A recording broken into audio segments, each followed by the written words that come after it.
एक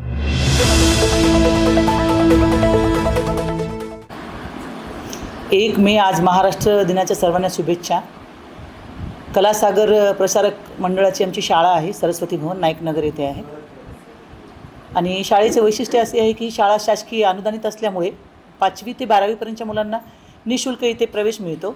आणि आमच्याकडे सेमी इंग्लिश पण आहे आणि CCTVची फॅसिलिटी आहे, त्यामुळे वर्ग खोल्या पण मोठ्या मोठ्या आहेत, प्रोजेक्टर आहे, 11 PC आहे.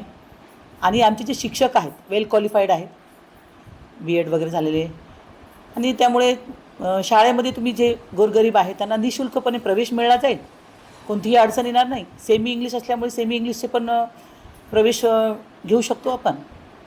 अशा प्रकारे ही शाळा जी आहे ती आमच्या गायकवाड साहेबांनी स्थापन केलेली 1987ची शाळा आहे, जुनी शाळा आहे. आणि सगळे शिक्षकवृंद पण सगळे अनुभवी आहेत.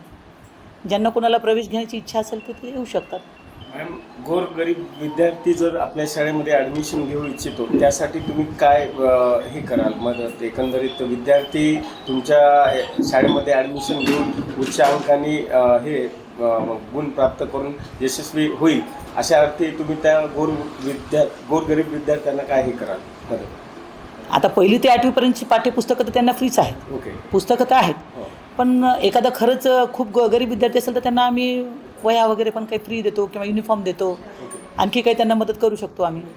आणि वैयक्तिक आमचं लक्ष असतं. एक मेन म्हणजे असं आहे की आम्ही प्रत्येक वर्गामध्ये वर्ग शिक्षकाचं असतं आणि स्वतः मी पण म्हणजे त्या मुलांना जाऊन वैयक्तिक त्यांचे काही दुसरे काही प्रश्न असतील त्यांचे.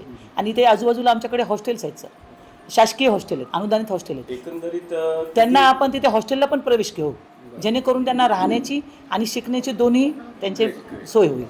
अर्थात हॉस्टेल पण या ठिकाणी तुम्ही अवेलेबल हो हो आहे हो. शाळेच्या जर विद्यार्थी आला तर त्यांना कॉन्टॅक्ट देऊन त्यांना हॉस्टेलला ॲडमिशन करण्यासाठी आमचे शिक्षक वगैरे सगळे मदत करतात. एकूण स्टॉक किती शिक्षक प्रवर्गांचा आहे? 13 शिक्षक आहेत सर. 13 शिक्षक एकूण. तर अर्थात तुम्ही गरीब विद्यार्थ्यांना या आपल्या शाळेमध्ये ॲडमिशन देऊन यशस्वीरित्या त्याच्या भवितव्याबद्दल विचार केलात, याबद्दल मॅम खूप खूप धन्यवाद. आणि नक्कीच 1 मेच्या पुढच्या अजून एका काही बाईट्सला आपण भेटू.